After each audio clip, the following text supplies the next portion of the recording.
Naye mbunge wa Kiaru Ndindi Nyoro ameishinikiza serikali kufanya masomo kuwa ya bure, akisema kuwa inawezekana. Kauli ya Nyoro inajiri baada ya Wizara ya Elimu kukiri kuwa gharama ya elimu ya bure ya sekondari haijulikani.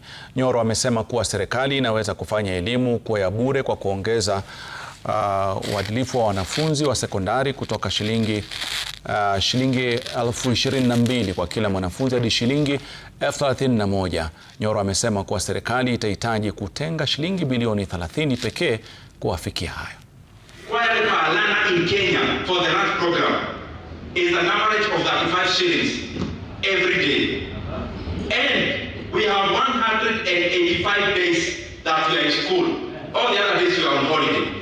And therefore, Kenya will only need just around 6,500 shillings additional per learner for all the day schools to be free, including lunch.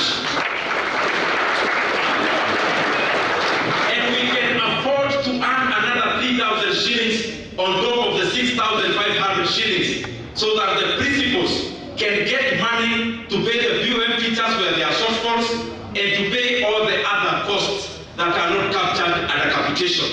So I'm requesting those who are in government, there are movements that come to a nation that become critical junctures. Yes. The critical juncture for Kenya to offer free day secondary school is now, not tomorrow.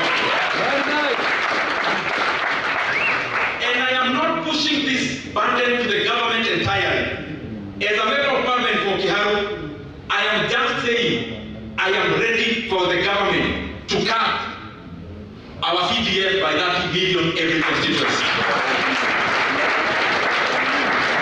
And we are going to raise 10 billion Kenya shillings out of that.